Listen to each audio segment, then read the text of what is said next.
Ang Pilipinas ngayon. Narito na ang pinakamainit na mga balita na nakalap sa bawat sulok ng bansa. Ihahatid sa bawat Pilipino saan man kayo sa mundo. Ang Pilipinas ngayon. Pakinggan ang bawat kaganapan sa bawat lalawigan. Ito ang Pilipinas ngayon.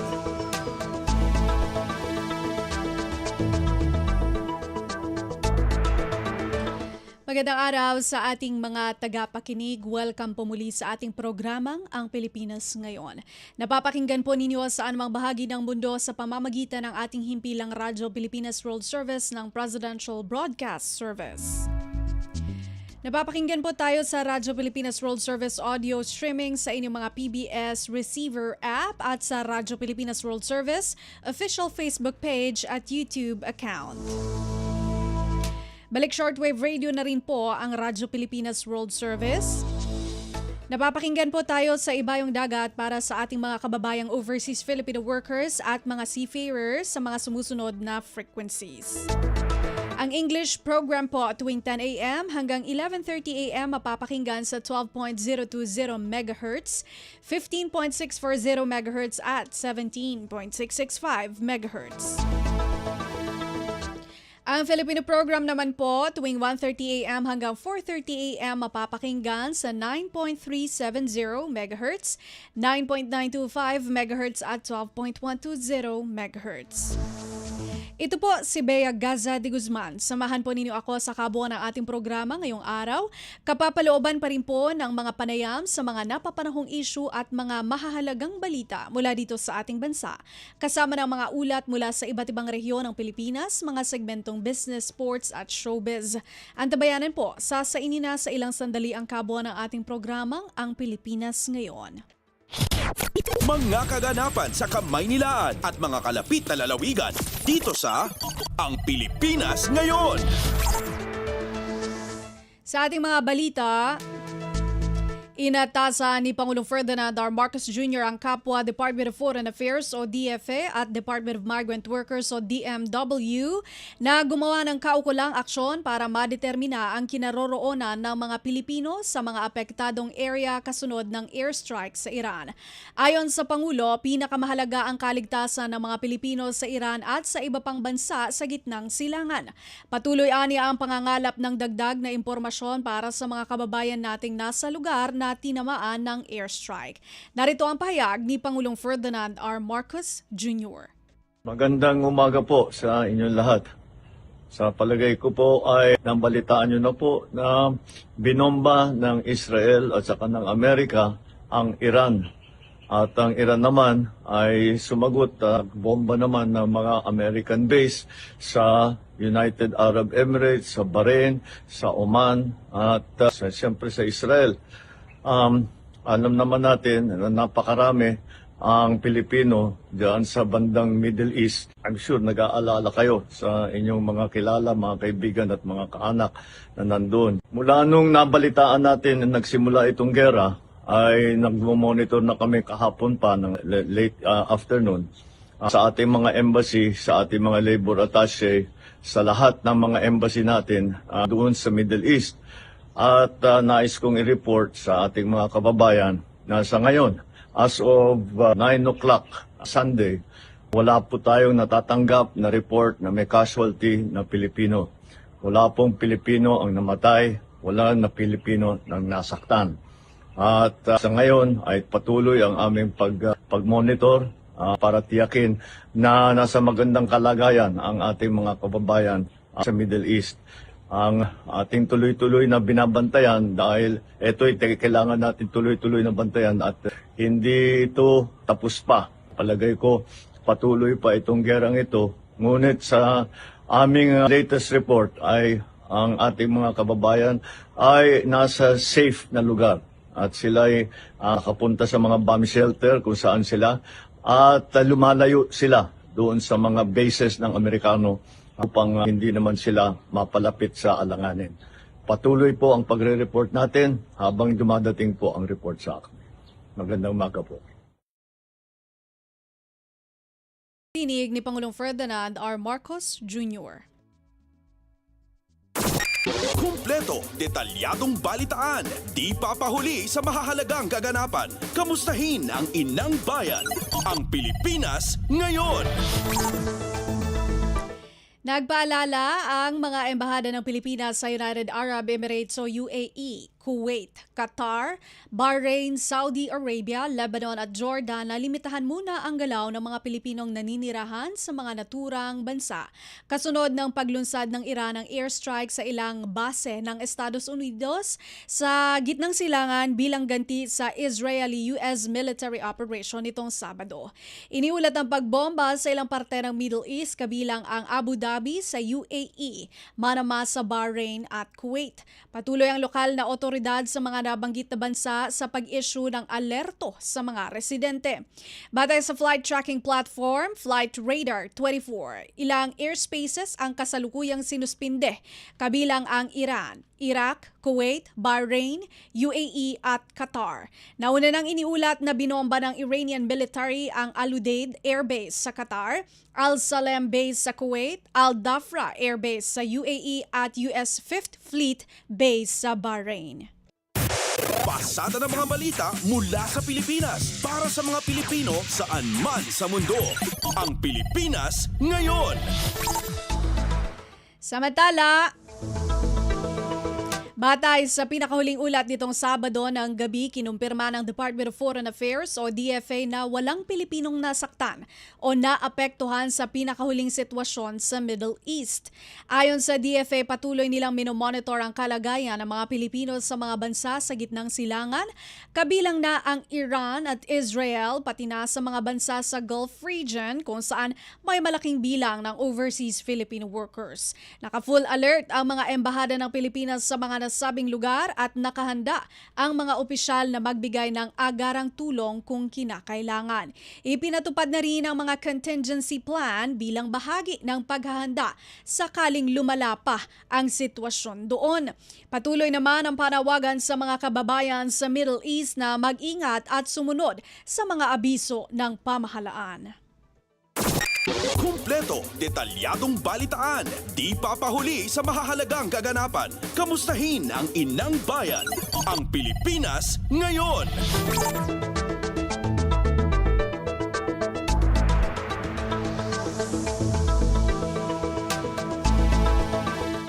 Sa kaugnay na balita, pinapayuhan ang mga pasaherong may nakaschedule na flight sa NAIA papunta o mula sa mga destinasyon sa Middle East na i-check muna ang kanilang flight status bago bumiyahe papuntang paliparan. Dahil sa umiiral na precautionary airspace restrictions sa ilang bahagi ng rehiyon, posibleng maantala, ma-reroute o makansela ang mga flight anumang oras depende sa abiso ng airline. Pinapayuhan ang mga pasahero na direktang makipag-ugnayan sa kanilang airline para sa pinakahuling update, kumpirmahin ang booking bago bumiyahe at siguraduhing updated ang kanilang contact details para makatanggap ng abiso. Maging ang mga susundo sa paliparan, hinihikayat ding beripikahin muna ang arrival time ng flight bago magtungo sa NAIA. Ayon sa new NAIA Infra Corporation, patuloy ang kanilang koordinasyon sa mga airline at aviation authorities para matiyak ang ligtas at maayos na operasyon. Maglalabas ng karagdagang abiso kung kinakailangan. Pasada ng mga balita mula sa Pilipinas para sa mga Pilipino saan man sa mundo. Ang Pilipinas ngayon. Samantala, naglabas ng pahayag ang tanggapan ni Senate Foreign Relations Committee Chairman Senator Erwin Tulfo hinggil sa tumitinding sigalot sa Iran at iba pang mga bansa sa Middle East. Nakakaalarmaan niya ang sitwasyon lalo pat nakakaapekto ito sa mga Pilipino sa rehiyon. Kumpiyansa ang senador na nakatutok ang Department of Foreign Affairs o DFA na tulungan ang mahigit 800 Pilipinong kasalukuyang nasa Iran at libo-libo pang Pilipinong nasa Israel. Dagdag ng senador, patuloy ang kanyang tanggapan sa pakikipag-ugnayan sa DFA at Department of Migrant Workers o DMW para sa paghahanda at pagpapatupad ng repatriation plans sa mga Pilipinong nais umuwi ng bansa bunsod ng sigalot. Pinayuhan ito ang mga Pilipino sa gitnang silangan na makipag-ugnayan sa mga embahada ng Pilipinas sa kani-kanilang mga lugar at i-report kung anuman ang tulong na kinakailangan. Nanawagan itong manatiling maging alerto sa oras ng panganib. Kumpleto, detalyadong balitaan, di papahuli sa mahahalagang kaganapan. Kamustahin ang inang bayan, ang Pilipinas ngayon. Sa iba pang balita, kinumpirma ng Iranian state media ang pagpanaw ni Supreme Leader Ayatollah Ali Khamenei sa malawakang airstrike ng US at Israel sa Iran.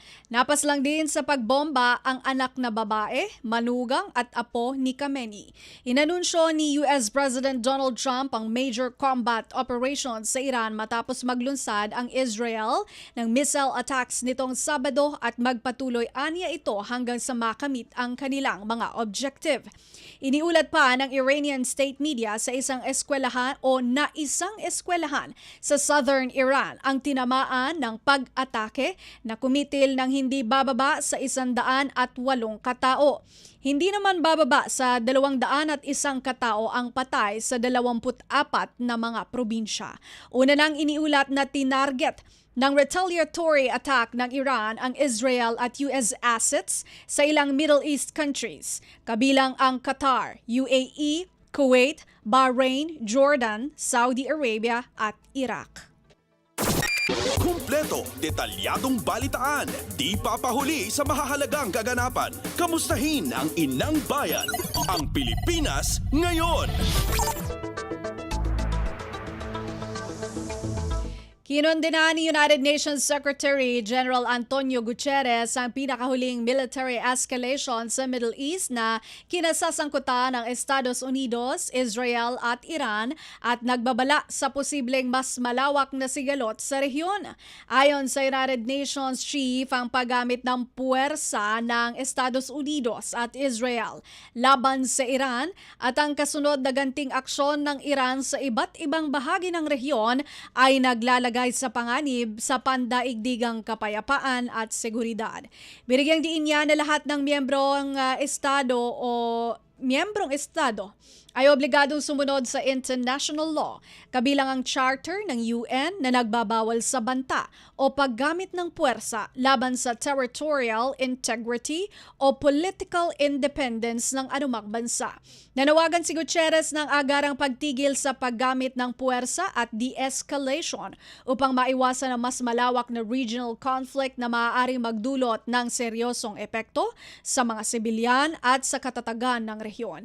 Hirikayat din niya ang lahat ng panig na bumalik sa negosasyon. Git ni Gutierrez, walang kapalit ang mapayapang pagresolba ng mga alitan alinsunod sa international law, ang UN Charter, anya ang nananatiling pundasyon ng pagpapanatili ng pandaigdigang kapayapaan at seguridad. Pasada ng mga balita mula sa Pilipinas para sa mga Pilipino saan man sa mundo. Ang Pilipinas ngayon. Inaantabayanan po natin ang ating pakikipadayam sa kalihim ng Department of Migrant Workers. Alamin po natin ang sitwasyon ng mga Pilipino at kung ano po ang maaari nating maitulong. Maaaring maitulong ng pamahalaan sa mga overseas Filipino worker at na apektado nitong sigalot sa gitnang silangan. Magbabalik po ang programang Ang Pilipinas Ngayon makalipas ang ilang paalala. Magandang araw, si Dingdong Dantes po ito. Narinig niyo na rin ba sa balita yung The Big One?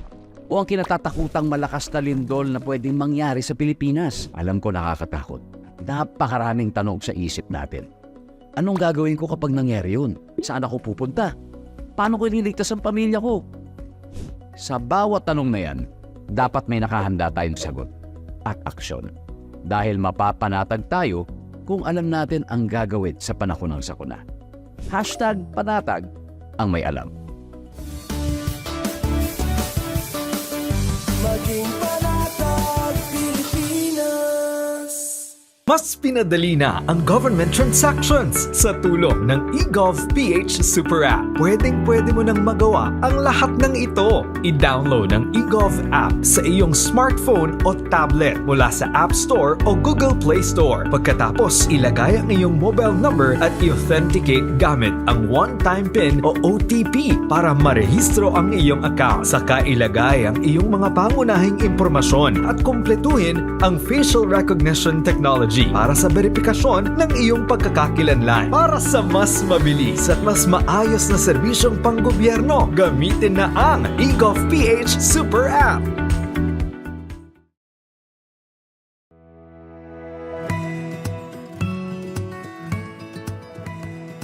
Sa isang bagong Pilipinas, hindi dapat makambang pamilyang Pilipino sa mga bayarin sa ospital.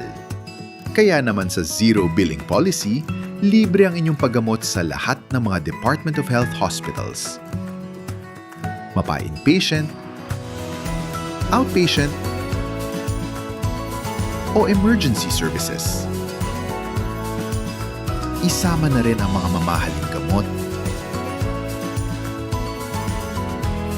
lab tests, therapy, at marami pang iba. Libre ang inyong paggamot.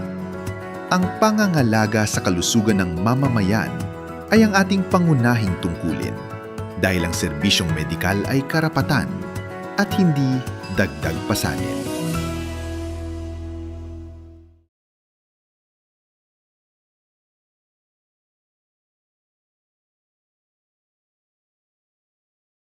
Balik po ang programa Ang Pilipinas Ngayon.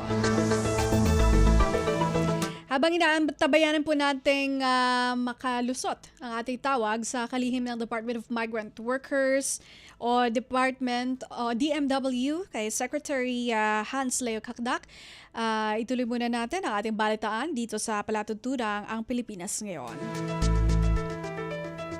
Sa iba pa mga balita, magkatuwang na namahagi ng face masks ang Office of Civil Defense o OCD at Department of Health o DOH sa Negros Island region sa mga lugar na naapektuhan ng pinakabagong pag-aalboroto ng Bulkang Kanlaon.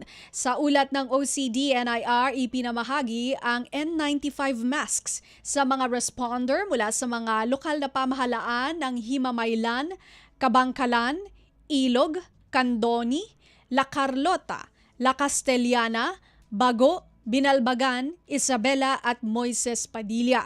Kabuang 5,760 na mga N95 masks ang inilaan para magamit ng mga responder sa kanilang response operations. Una nang namahagi ng mga surgical masks ang OCD at mga partner agencies sa iba't ibang local government units bilang paghahanda. Kabilang sa mga nakatanggap nito ang mga lokal na pamahalaan ng Ilog, Candoni, La Castellana, La Carlota, Binalbagan, Himamaylan, Hinigaran at Kabangkalan. May kabuuang 350,000 surgical face masks ang naibigay sa mga lokal na pamahalaan. Pasada ng mga balita mula sa Pilipinas para sa mga Pilipino saan man sa mundo. Ang Pilipinas Ngayon. Land Transportation Franchising and Regulatory Board o LTFRB sinuspinde ang operasyon ng tatlong TNCs dahil sa franchise violations. Si Ray Ferrer sa report. Pinatawan ng isang taong suspensyon ng Land Transportation Franchising and Regulatory Board ang tatlong transport network companies dahil sa paglabag sa mga kondisyon ng prangkisa. Ayon kay LTFRB Chairman Vigor Mendoza II, inilabas ang desisyon nang mabigong tumugon ang tatlong TNC sa show cause order na inilabas laban sa kanila. May kaugnayan ito sa hindi pagsunod sa rules and regulations na namamahala sa mga serbisyo ng ride-hailing sa bansa. Ang mga sinuspindi ay ang Lego Information Technology Solutions, ang Get Express Global Corporation at Ipara Technology and Solutions Incorporated. Sinabi ni Mendoza na binigyan na sila ng pagkakataon para magpaliwanag sa kanilang paglabag pero binaliwala lamang. Nanawagan si Mendoza sa mga commuter at aplikante ng ride-hailing services na huwag makipag-ugnayan sa tatlong kumpanya habang may bisa ang suspension. Para sa Bagong Pilipinas, Ray Ferrer, Radyo Pilipinas, Radyo Publiko. Kumpleto, detalyadong balitaan, di papahuli sa mahahalagang kaganapan. Kamustahin ang inang bayan, ang Pilipinas ngayon. Maraming salamat sa pag-ulat ni Ray Ferrer. Sa puntong ito, papasukin na po natin ang ating panayam kay Secretary Hans Leo Kakdak, ang kalihim po ng Department of Migrant Workers. Aalamin po natin ang tulong ng ahensya para sa mga Pinoy na apektado ng sigalot sa Middle East.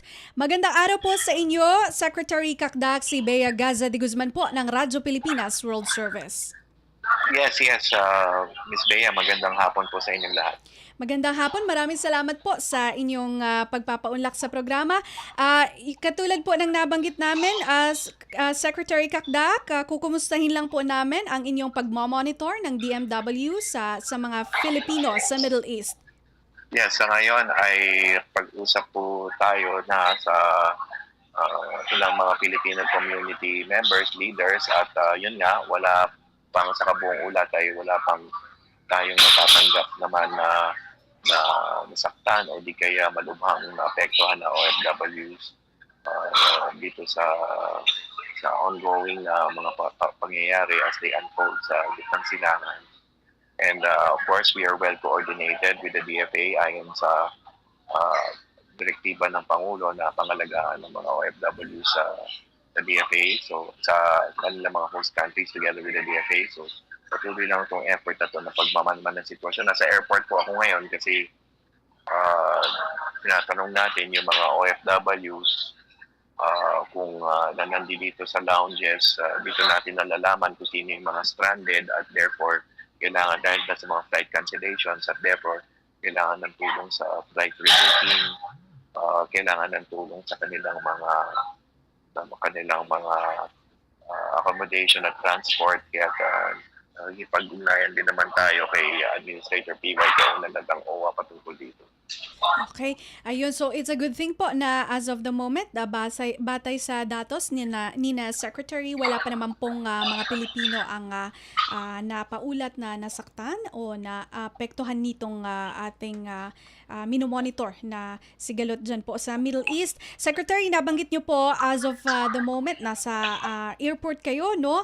Dahil nga po dito sa mga cancellation ng flights, ano po ang ipinapaabot na tulong ng DMW dito po sa ating mga kababayang naudlot po yung kanilang pagbiyahe, na cancel ang flights o yung rerouting? Sabi po sa ibang mga balita, meron po yung mga OFW na bumalik sa Maynila yung kanilang sinasakyang eroplano? Yeah. Kagabi yun, 2 PAL flights for Riyadh and Dubai. Pero pa nga kami naabutan dito, nag-overnight sila sa lounge. Pero natulungan namin, 2 lang naman sila. Okay. The rest naman ay nakalabas na ng airport mula kagabi pa. Pero may 2 naiwan.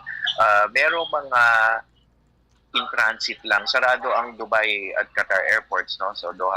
So meron naman mga in transit lang at papunta sa ibang destinasyon katulad ng Germany o sa Africa o saan pa man. So sila naman ay tinulungan na natin sa flight rebooking, number 1.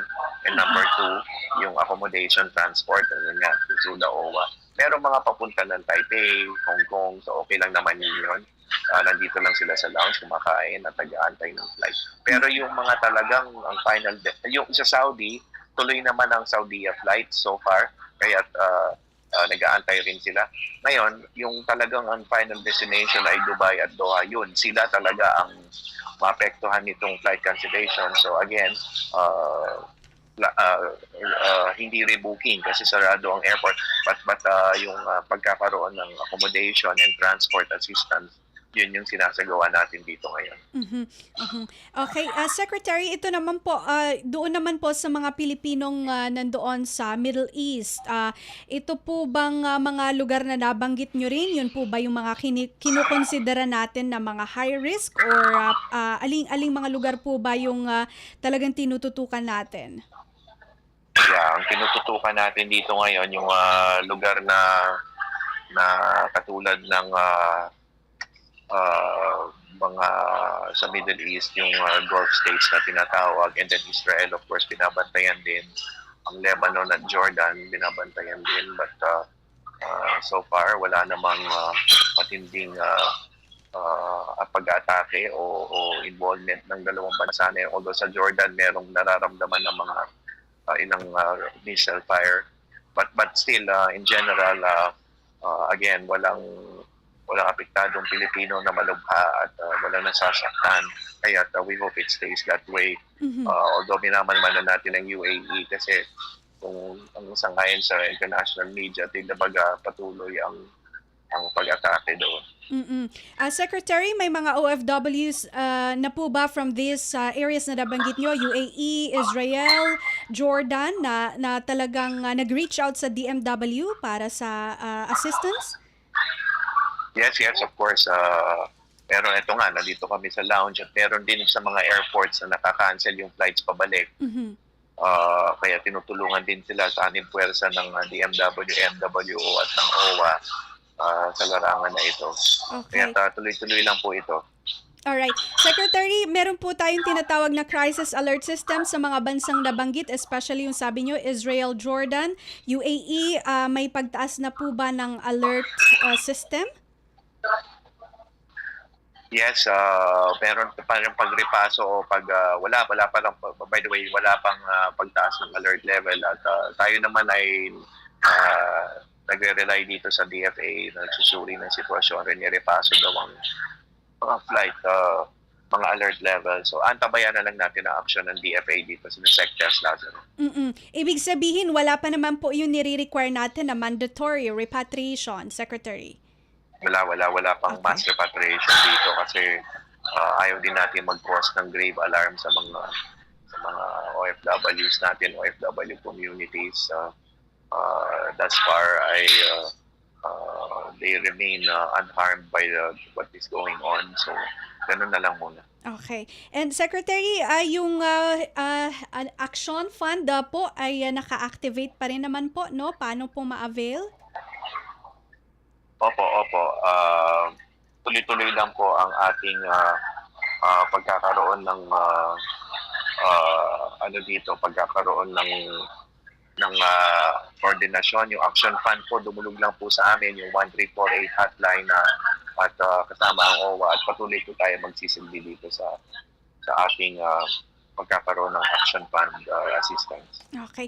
Included din po, Secretary, mga undocumented Filipinos sa tutulungan natin? Yes po. Okay. Yes po. Alright. Sige po, ang Kasama rin inyong... yes, Secretary, go ahead. Yes, kasama rin po ang undocumented. Wala na po tayong tinitingnan ngayon whether documented or undocumented yung tao. Okay. And Secretary, alam ko po busy kayo dyan. Ang inyong parting message na lang po sa ating mga tagapakinig. Yes, ang ating palubos na pasasalamat po sa pagkakaroon ng tulong na ibinibigay sa atin ng una ng mga host governments and of course ayon sa direktiba ng Pangulo, ang DFA at DMW ay nagsanib puwersa kasama rin ng OWA patungo sa pagbigay ng tulong sa mga kababayan natin. Yun nga, whether here or abroad, lalo na yung nasa abroad kasi sila yung ngayon nasa gitna nitong mga pangyayari at patuloy lang yung ating in-country assistance pag-touch base sa mga OFW communities and then of course yung potential repatriation assistance although hindi pa nga nagsasagawa ng mass repatriation sa ngayon sa alert level. And of course dito sa bansa natin mismo as I mentioned yung mga apektado ng flight cancellations. Kaya nandito kami yan sa airport ni Admin PY Kaunan at Yusek Bernard Olalia at mga kasamahan namin sa DMW para tumulong sa mga naapektuhan ng flight cancellations. Maraming salamat po, Secretary, sa inyong pagseserbisyo sa ating mga kababayan. Mabuhay po kayo. Ingat po. Yes, maraming salamat po.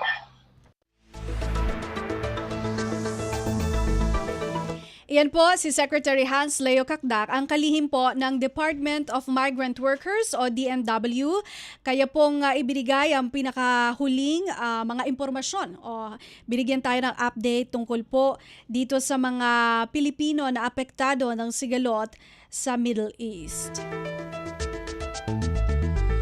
O tayo po ay nagpapasalamat dahil narinig nyo naman po na habang nasa call tayo with Secretary Kakdak ay patuloy yung pagri-ring pa rin ng kanyang phone dahil nasa airport po siya at inaasikaso din po yung pong mga na-stranded na affected ng flight cancellation.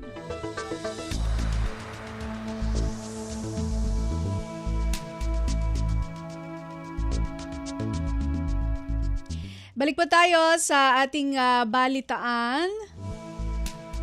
Sa pagpapatuloy, kapwa nag-deploy ng mga barko ang Philippine Coast Guard o PCG at Bureau of Fisheries and Aquatic Resources o BIFAR sa Bajo de Masinloc at Escoda Shoal upang tiyakin ang seguridad ng mga mangingisdang Pilipino at suportahan ang kanilang kabuhayan sa gitna ng napaulat na panghaharas ng mga dayuhang sasakyang pandagat. Ayon sa PCG, minomonitor nila ang mga Pilipinong mangingisda malapit sa Bajo de Masinloc na umano'y hinarang ng Chinese Maritime Militia at ng Chinese Coast Vessels o Coast Guard Vessels 3103 at 3303. Agad rumisponde ang BRP Cabra kasama ang 10 sasakyang pandagat ng BIFAR upang salubungin ang mahigit 30 bangkang pangisda. Kasabay nito ang pamamahagi ng pamahalaan ng fuel subsidy, yelo at food pack sa ilalim ng kadiwa para sa bagong bayaning mangingisda program. Iniulat din ng mga mangingisda ang presensya ng isang drone na umano'y nagdodokumento ng kanilang aktibidad. Kinumpirma rin ng PCG at BIFAR na nawawala ang koneksyon ng Starlink kapag pumasok sa loob ng 12 nautical miles ng Bajo de Masinloc. Sa Escoda Shoal, nagpadala rin ng tulong ang PCG matapos i-report ng mga mangingisda ang panibagong pangharas ng Chinese Maritime Militia.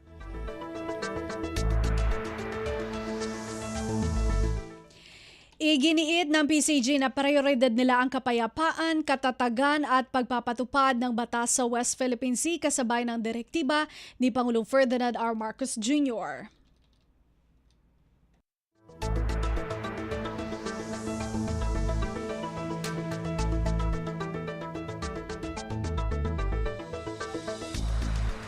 Samantala, Philippine Coast Guard o PCG muling nagbabala laban sa recruitment fixers at scams. Isang suspect na aresto sa Parañaque City. Mag-uulat si EJ Lazaro. Muling nagbabala ang Philippine Coast Guard o PCG laban sa mga individual na nagpapanggap na kaya magpasok o maggarantiya ng slot sa ahensya kapalit ng bayad para sa recruitment. Ayon sa PCG, wala itong autorisadong tao o personnel na maaring maningil o tumanggap ng anumang bayad para sa recruitment processing, acceptance o pagsama sa listahan ng aplikante. Kaugnay nito nitong Pebrero 26 lamang nagsagawa ng operasyon ng PCG sa pakikipag-ugnayan sa mga otoridad sa Parañaque City na nagresulta sa pagkakaaresto ng isang individual na sangkot umano sa recruitment scam para sa mga aplikante ng PCG. Hawak na ng mga otoridad ang sospek at isinasailalim na sa kaukulang kaso at proseso. Pinayuhan ng PCG ang publiko na dumaan lamang sa opisyal na recruitment channels. Huwag magbigay ng anumang processing fee at itago ang mga ebidensya tulad ng screenshots at resibo upang agad na maipagbigay alam sa tamang tanggapan. Iginit ng PCG na patuloy itong kikilos laban sa mga manloloko at nanawagan sa publiko na maging mapagmatsyag upang hindi mabiktima ng recruitment scams. Para sa Bagong Pilipinas, ito si EJ Lazaro, Radyo Pilipinas, Radyo Publiko. Pasada ng mga balita mula sa Pilipinas para sa mga Pilipino saan man sa mundo. Ang Pilipinas ngayon. Yan po ang ating nakalap ng mga national news. Antabayanan po ang ating pagbabalita sa mga kaganapan sa ating rehiyon para sa regional news sa pagbabalik po ng programang Ang Pilipinas Ngayon. Paalala muna mula sa himpilan. Mga kabataan, si Dinglong to. Meron akong tips na gustong i-share tungkol sa dapat nating gawin matapos ang pagputok ng bulkan. Kapag pinayagan ng makauwi sa inyong bahay, for sure, sunod-sunod na ang utos sa mga magulang natin yan. Pero, wait lang ha, siguraduhin may takip pa rin ang bibig at ilong dahil masama sa kalusugan ang paglanghap ng volcanic ash. Walisin din muna ang mga naipong abo sa bubong, pinto at bintana bago ito basain. Bibigat kasi ang abo kapag nabasa ito. At syempre, huwag itapon ang abo sa kanal kasi naku, magbabara yan. O ngayon, alam mo na ha? Good luck na lang sa mga utos ng magulang mo. #panatag ang may alam.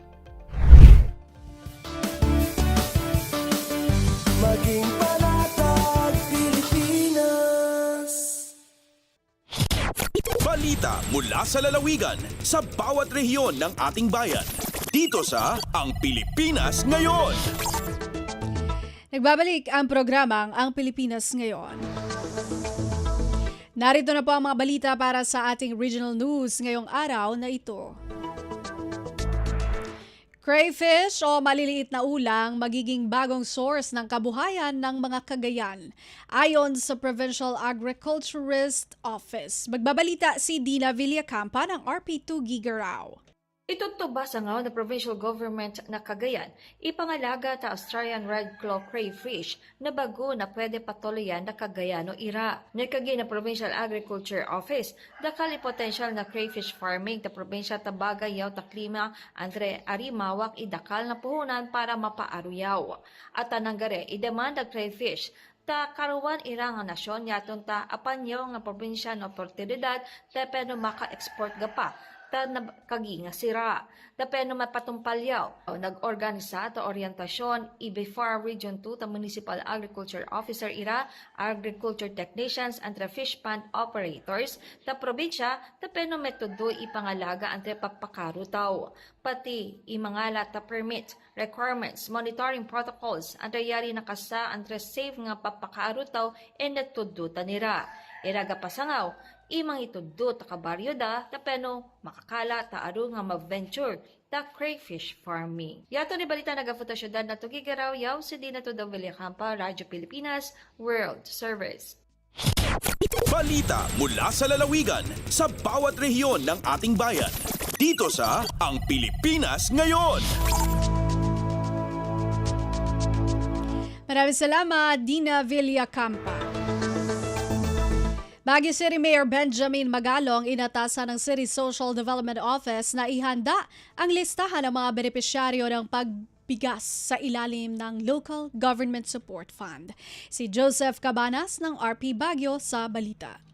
Binilin ni Baguio City Mayor Benjamin Magalong ti City Social Welfare and Development Office nga isagana da ti listaan dagiti benepisyaryo ti bagas apasat ti Local Government Support Fund. Kasaron daytoy ti pannakaawat ti opisyal a komunikasyon manipod Malacañang. Sigon kini Magalong dakkel a tulong ti naipaay a 56 million pesos a suporta a nabingay para iti infrastruktura ken panaggatang iti bagas. Amin a benepisyaryo ti 4Ps wenno Pantawid Pamilya Pilipino Program ket otomatiko ang maipaayan iti 60 kilos ti bagas iti uneg ti maysa atawan. Mainayon pa ay dagiti pamilya nga adda iti listahanan ti DSWD. Impaganatgat na ati listaan ket masapol nga awan ti impluwensya ti asinuman nga opisyal iti gobyerno karaman dagiti adda iti barangay. Kabayatan na binilin pa ni Mayor Magalong ti City Planning and Development Office nga isagana dagiti kasapulan a dokumento para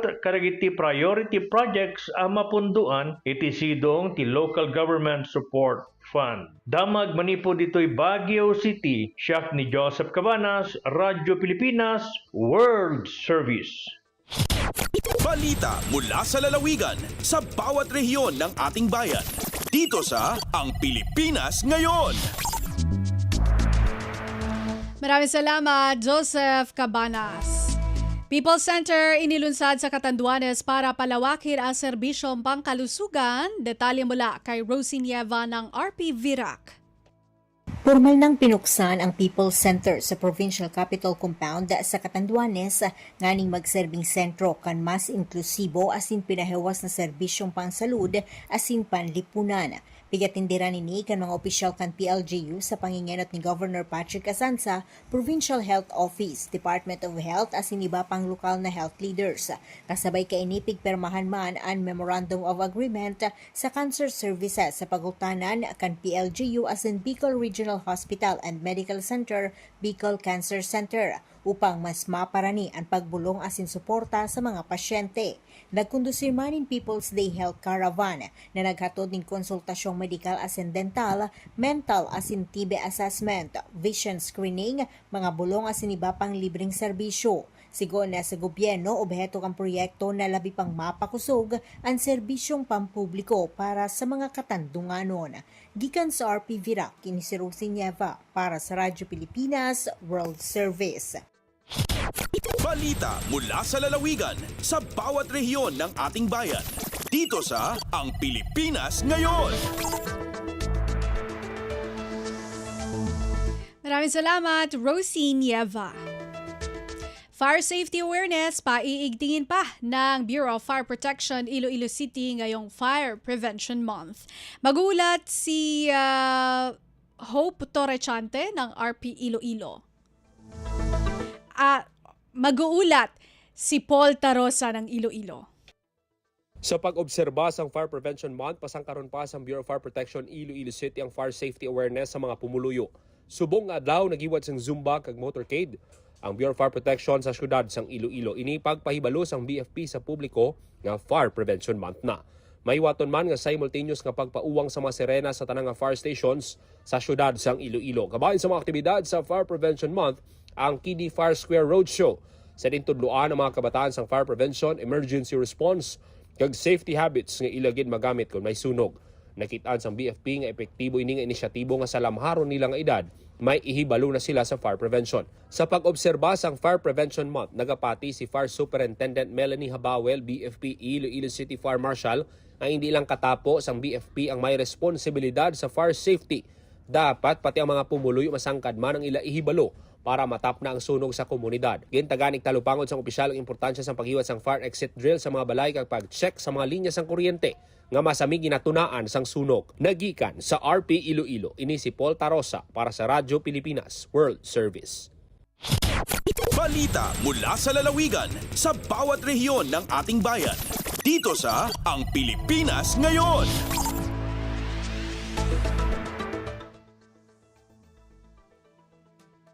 Maraming salamat kay Paul Tarosa. Davao del Norte LGU o Local Government Unit handa na para sa implementasyon ng mga proyekto sa ilalim ng programa sa Bagong Pilipinas, Bawat Bayan, Makikinabang. Narito si Armando Feniquito ng RP Davao. Adam na ang lokal nga kagamahanan sa Davao del Norte sa pag-abot sa infrastructure project sa ilang lalawigan human gipahayag ni Pangulong Ferdinand R. Marcos Jr. ang programang sa Bagong Pilipinas Bawat Bayan Makikinabang. Sa usa ka pagkikinabi gibutyag ni Davao del Norte Governor Edwin Hubay nga ginaandam na niini ang ilang engineering department para sa pagdawat sa mga proyekto. Kini araw dili makalitan ang probinsya sa panahon nga ipatuman na ang mga proyekto sa mga lungsod ug dakbayan. Mato ni Hubay nga dakong tabang ang mga proyekto sa national government sa kalambuan sa ilang probinsya. Gikan sa Radyo Pilipinas Davao, ako si Armando Feniquito para sa Radyo Pilipinas World Service. Balita mula sa lalawigan sa bawat rehiyon ng ating bayan. Dito sa Ang Pilipinas Ngayon. Maraming salamat, Armando Feniquito. Cash gifts ipinamahagi sa mga elderly ng probinsya ng Lanao del Sur. Balitang hatid ni Alwidad Bashir ng RP Iligan. Niya makadawat sa mga paluklok santano ko pitibarangan ng mga ingad sa cash gifts for elderly sa giyamyepos sa mga gawae ang makapupon sa giyang kaiya Provincial Government of Lanao del Sur. Ay malam niya makareceive agyang kanan na pamumugayan na makapupon sa gobyerno tano si sa Lanao del Sur na sa mga lokas tano arumyaot sa edad na 80 ang taka 80 years old and above. Giyang kanan na distribution na malam niya guluan mambu nagyedin na opisina a Provincial Social Welfare and Development Office a Lanao del Sur agugiyang kaiya opisina a Provincial Treasurer's Office. Marayag kubusta ng mga lokastano sa kapipiya ginawa ago babaya si kumya receiver na cash gifts badilabaw ron sa giyang kaiya bulan na Ramadan. Isa buhaya kung mga di pa namara nagalbak ago programa agyang kaya kapapantagan tano gobernador sa giyang kaya ingid tano as si Governor Mamintal Bumbit Alonto Adyong Jr. para kumabang sa tano amyang ambubuhay arumyaut sa ida dawalo lagun ago taman sa kala ida diyan. Makapupon si sagyang kaiya ingid Dailigan City sa kan si Alwidad Bashir para sa Radyo Pilipinas World Service. Balita mula sa lalawigan sa bawat rehiyon ng ating bayan. Dito sa Ang Pilipinas Ngayon. Maraming salamat, Alwidad Bashir. Narinig po ninyo mga balita mula po sa iba't ibang lalawigan dito sa Pilipinas sa pamamagitan po ng ating regional news. Susunod po ang ating balitang negosyo at kalakalan at balitang pampalakasan hatid ni Leo Magpayo sa pagbabalik po yan ng programang Ang Pilipinas Ngayon. Paalala muna mula sa himpilan. Paano nga ba mag-register para magkaroon ng schedule sa Bagong Pilipinas Presidential Action Center? Narito ang mga dapat gawin. Gamit ang iyong mobile device, pumunta sa eGovPH app. Pwede itong i-download mula sa Apple App Store o sa Google Play Store. Gumawa ng account. Ilagay ang email address, valid mobile number, pagkatapos ay makakatanggap ka ng one-time code sa iyong email. Gamitin ang code sa eGov app para sa verification ng iyong account at ng mga impormasyong ibinigay. Congratulations! Meron ka ng eGovPH app account. Pwede mo na ma-access ang iba't ibang serbisyo ng gobyerno kabilang ang mga serbisyo sa Bagong Pilipinas Presidential Action Center.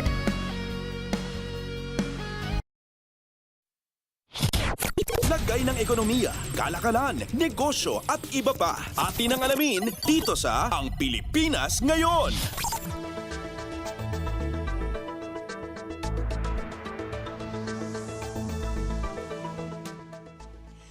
At nagbabalik po ang ating programang Ang Pilipinas Ngayon. Samantala, narito naman po ang balitang negosyo at kalakalan. Maaring umakyat hanggang 3.1% ang headline inflation noong Pebrero dahil sa mas mataas na presyo ng bigas, isda at produktong petrolyo, ayon yan sa Bangko Sentral ng Pilipinas o BSP. Sa pinakahuling pagtataya nito, sinabi ng BSP na nagmula ang pressure sa pagtaas ng presyo ng pagkain, mataas na fuel costs at mas mataas na singil sa kuryente sa mga lugar na sakop ng Meralco. Tinataya ng BSP na papalo ang inflation sa pagitan ng 2.3 hanggang 3.1%, mas mabilis kaysa sa 2% noong Enero. Nauna nang sinabi ni BSP Governor Eli Remolona Jr. na magiging ikinababahala kung lalampas sa 3% ang inflation. Ayon naman kay Emilio Neri Jr. ng Bank of the Philippine Islands o BPI, posibleng umabot sa 3% ang Pebrero inflation dahil sa patuloy na pagtaas ng presyo ng bigas at enerhiya. Tinukoy niya ang 4% pagtaas sa presyo ng well-milled rice dulot ng pagkaantala ng importasyon matapos ang lifting ng extended rice ban.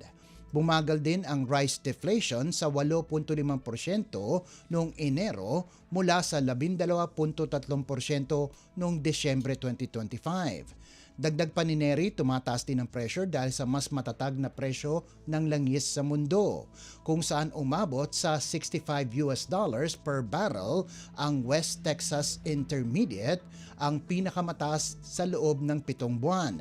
Bahagyang nabalanse ito ng mas mababang presyo ng gulay, prutas at karne, pati na ng pag-appreciate ng piso. Kung magpapatuloy ang mga trend na ito, posibleng lumapit o lumampas sa 4% ang inflation pagsapit ng Abril. Depende sa supply ng bigas. Dahil dito, maaaring muling pag-aralan ng BSP ang inaasahang interest rate cuts ngayong taon. Inangat din ng BSP ang inflation forecast nito sa 3.6% para sa 2026 at 3.2% para sa 2027. Lagay ng ekonomiya, kalakalan, negosyo at iba pa. Atin ang alamin dito sa Ang Pilipinas Ngayon. Nakahanda ang Federation of Filipino-Chinese Chambers of Commerce and Industry Incorporated o FFCCCII na pangunahan ang Association of Southeast Asian Nations o ASEAN Chinese Business Leaders Summit sa Metro Manila ngayong Oktubre, bilang bahagi ng mas malaking hakbang para makahikayat ng mas maraming foreign direct investments o FDIs at maipwesto ang Pilipinas bilang lumalakas na tourism at business hub sa pagpasok ng 2026 ASEAN chairmanship nito. gaganapin mula Oktubre 18 hanggang 20, inaasahang dadalo ang mga pangunahing negosyante, investors at policymakers mula sa buong rehiyon upang palalimin ang ugnayang pang-ekonomiya ng Southeast Asia at China, habang inilalantad ang mga bagong oportunidad sa Pilipinas. Ito ay kasunod ng unang summit sa Petaling Jaya, Malaysia noong 2025 na dinaluhan ng humigit kumulang 600 delegado. Ayon kay FFCCCII President Victor Lim, layunin ng pagtitipon na palakasin ang papel ng pribadong sektor ng Pilipinas bilang tulay ng ASEAN patungo sa pandaigdigang merkado. Binanggit niyang napapanahon ng summit kasabay ng ika-5 anibersaryo ng ASEAN-China Comprehensive Strategic Partnership at ng patuloy na paggamit sa benepisyo ng RCEP, ang pinakamalaking free trade agreement sa mundo. Tatalakayin sa summit ang pagpapalakas ng FDIs, pagpapalawak ng two-way trade at pagsasama ng Micro, Small, Medium Enterprises o MSME sa Regional Value Chains. Inaasahan ding makatutulong ito sa turismo dahil hinihikayat ang mga delegado na tuklasin ang iba't ibang destinasyon sa bansa.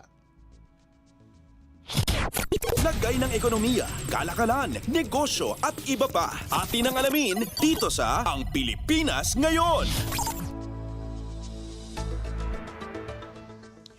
Inaprubahan ng World Bank ang 3 bagong grant ngayong taon sa ilalim ng Grant Facility for Project Preparation o GFPP na magbibigay ng panibagong tulong sa Pilipinas sa paglikha ng trabaho at pagbabawas ng kahirapan ayon yan sa Department of Finance o DOF. Ang mga grant na ibinibigay ng walang gastos sa pamahalaan ay sasagot sa mga mahalagang preparatory work para sa mga pangunahing proyekto, kaya't hindi maapektuhan ang fiscal space habang isinusulong ang mga prioridad ng programa. Pinangunahan ni Finance Secretary Frederick Go ang mabilis na pagproseso ng $4.13 million na World Bank grant agreements upang matiyak na agad na maisasakatuparan ang mga proyekto. Kabilang dito ang programa ng Department of Agriculture na palawakin ang access ng Micro, Small and Medium Enterprises o MSME sa pondo at palakasin ang kakayahan laban sa climate shocks na may $1.21 million na dolyar na suporta. Layunin nitong i-modernize ang agricultural financing, pagandahin ang insurance systems at patatagin ang rural institutions upang tumaas ang produktibidad, kita, trabaho at food security. Naglaan din ang World Bank ng $1.21 million para sa SMEs Compete Project ng Department of Trade and Industry na tutulong sa pagpapalakas ng competitiveness ng maliliit at katamtamang negosyo upang makapag-scale up, makapasok sa mas malawak na merkado at makalikha ng mas maraming trabaho. Ang pinakamalaking grant na $1.71 million ay para sa Philippines Digital Infrastructure Project Scale-Up Phase 2 ng Department of Information and Communications Technology o DICT na magpapalawak ng broadband connectivity sa underserved areas tulad ng Western Mindanao at Bangsamoro Autonomous Region in Muslim Mindanao o BARM. Sasaklawin nito ang feasibility studies, engineering design, stakeholder engagement at capacity building. Nagpapasalamat si Go sa World Bank at tiniyak na agad na ipatutupad ang mga proyekto upang maramdaman ng mga Pilipino ang benepisyo sa lalong madaling panahon. Lagay ng ekonomiya, kalakalan, negosyo at iba pa. Atin ang alamin dito sa Ang Pilipinas Ngayon.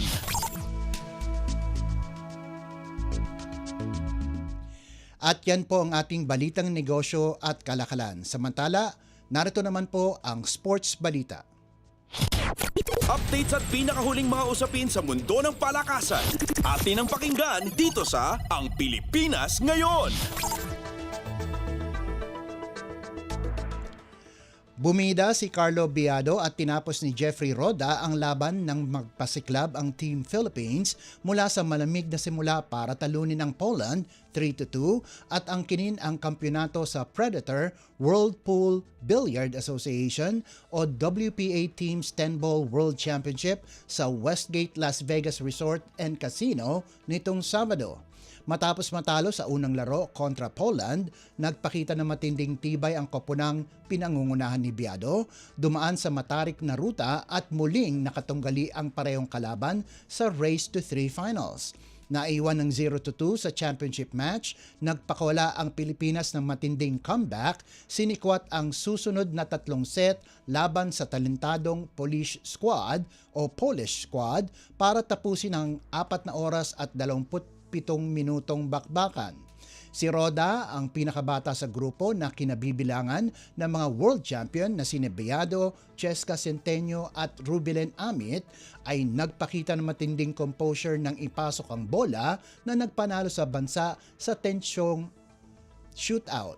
Dahil sa tira ng 25 anyos, umangat ang Pilipinas sa 20 bansang field na kinabibilangan ng Estados Unidos, Singapore at Spain at naiuwi ang 120,000 dolyar na premyo bilang kampiyon.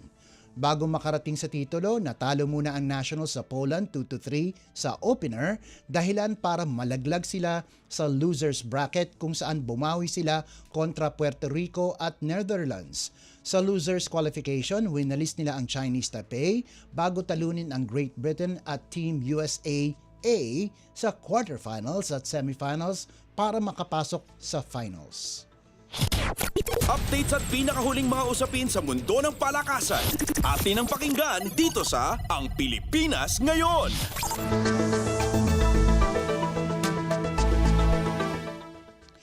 At bilang pangwakas sa ating segmentong sports balita, nagpakita ng matinding tapang ang University of the Philippines matapos makuha ang isa sa pinakamalalaking comeback ng UAAP Season 88 at ginulat ang reigning champion National University sa 16-25, 16-25, 25-22, 31-29 at 18-16 na panalo na sa larong ginanap sa UST Quadricentennial Pavilion nitong Sabado. Naiwan na sa 2 set at muling nalubog sa 9-13 sa deciding frame, hindi natinag ang Fighting Maroons. Kumamada sina Ninya Itang, Jelay Gahero, Cashay Dongalio at B. Bansil upang sagutin ang mga tirada ni Vange Alinsug, Den Dailisan at Ara Panike at buhayin ang laban. Sa huling set, umasa ang State U sa mga napapanahong atake at sa kritikal na puntos mula kina Itang, Gahero, Olanggo at Bansil na tumapos ng back-to-back points mula sa block at quick attack para tuluyang maagaw ang panalo mula sa Lady Bulldogs. Naitaas ng UP ang kartadang 3-1, kahanay ang NU sa tuktok at nabura ang pagkatalo nila sa Lasal. Ito rin ang pangalawang sunod na 5 set na panalo ng Maroons kontra NU matapos ang kanilang tagumpay noong season 87. Naglista si Itang ng 18 puntos mula sa 10 kills, 7 blocks at 1 ace, habang nanguna si Dongalio sa UP sa 20 puntos. Nagambag ng kabuang 29 na puntos sina Gahero at Bansil para sa opensa ng Diliman squad.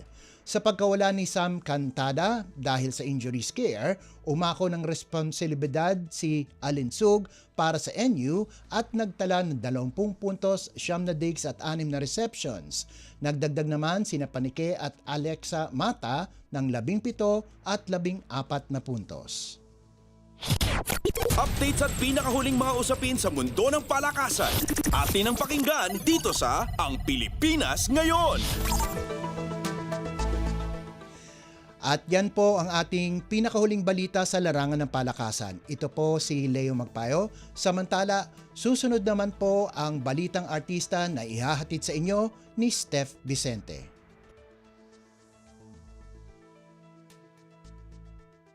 This is a public service announcement. Discipline is the key. Umiwas sa aksidente sa daan. Ang pagmamaneho ay may kaakibat na responsibilidad, hindi basta mapaandar lang ang sasakyan. Kilatisin ang sarili, ang kahandaan sa manibela. Siguruhing inyong konsentrasyon ay hindi magagambala. Importante rin na ating laging isipin, init ng ulo ay huwag pairalin, bagkus kaligtasan ng lahat ang siyang dapat unahin.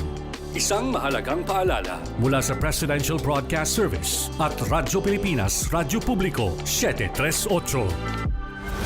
This is a public service announcement. From PBS, Presidential Broadcast Service at Radyo Pilipinas, Radyo Publiko, 738. Ang latest, ang hottest sa showbiz and entertainment. Heto na sa Ang Pilipinas Ngayon.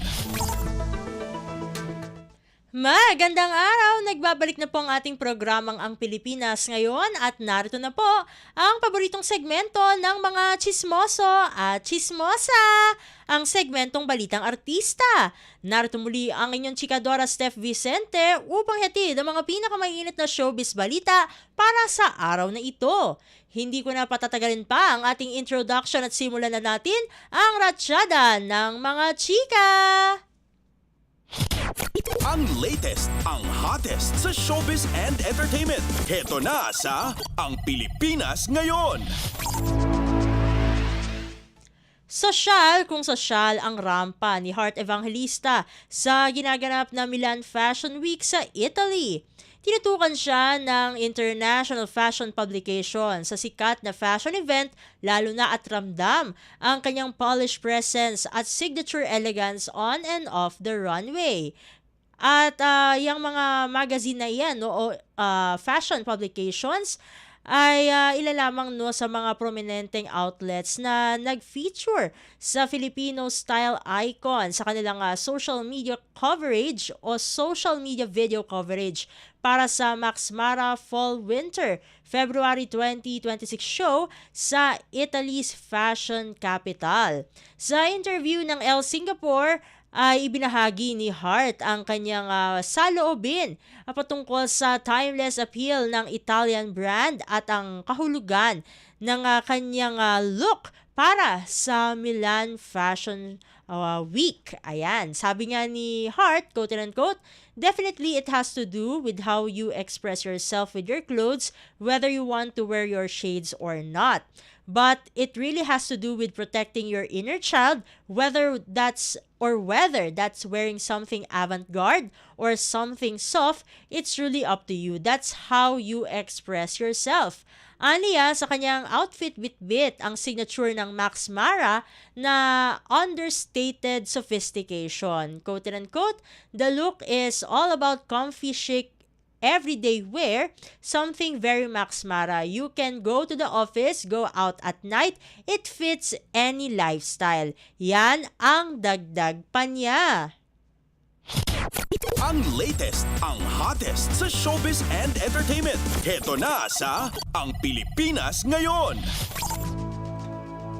Samantala, mas malaki na siguro ang chance ng unkabogable star na si Vice Ganda na mahanap ang naiwang pamilya ng Japanese woman na nagpaaral sa kanya mula elementary hanggang college. Nabanggit ni Vice ang tungkol dito sa opening ng Philippine-Japan Film Festival na nagkaroon ng opening ceremony sa K-Cinema Shinjuku, Tokyo. Bukod sa mga Pinoy na dumating upang panoorin ang pelikula ni Vice na Call Me Mother, kung saan dumalo si Direk Jun Lana, nabanggit ulit nito ang matagal na niyang paghahanap sa Japanese woman na naging dahilan kung bakit siya nakapag-aral. Quote and unquote, "For your information, I was sent to school by a Japanese woman that I never met, from grade school to college." Yan ang banggit niya.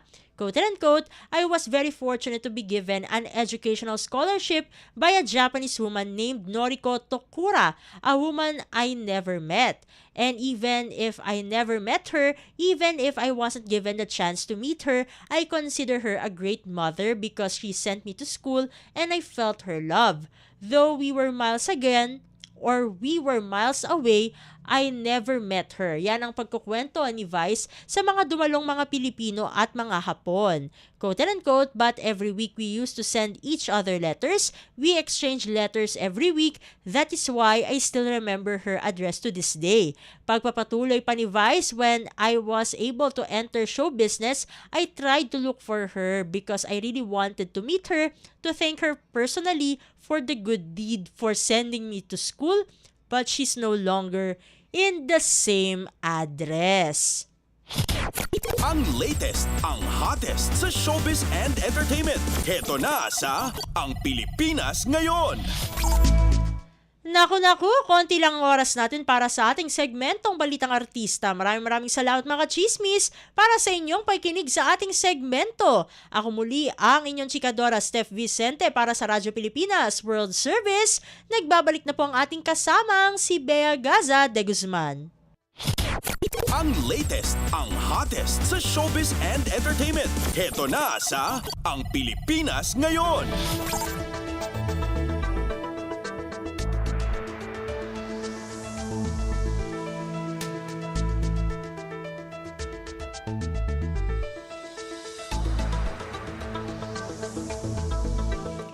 At yan po ang kabuuan ng ating programa, ang Pilipinas Ngayon. Maraming salamat sa ating mga nakasama sa technical side, kay Susan Aison at Justin Osia sa ating Wirecast. Maraming salamat din sa ating executive producer, Steph Vicente, na siya ring naghatid ng ating showbiz balita. Sa mga nagulat mula sa iba't ibang lalawigan ng ating bansa para sa ating regional news, kay Leo Magpayo para sa balitang business at sports. At syempre, maraming salamat din sa ating station manager, Mr. Ray Sampang. Hanggang sa susunod na edisyon ng ating programang Ang Pilipinas Ngayon, ito po si Bea Gaza de Guzman. Magandang araw. At yan ang Pilipinas Ngayon. Muling samahan sa parehong oras at alamin ang pinakahuling mga kaganapan at balita saan man kayo naroon. Ang Pilipinas Ngayon.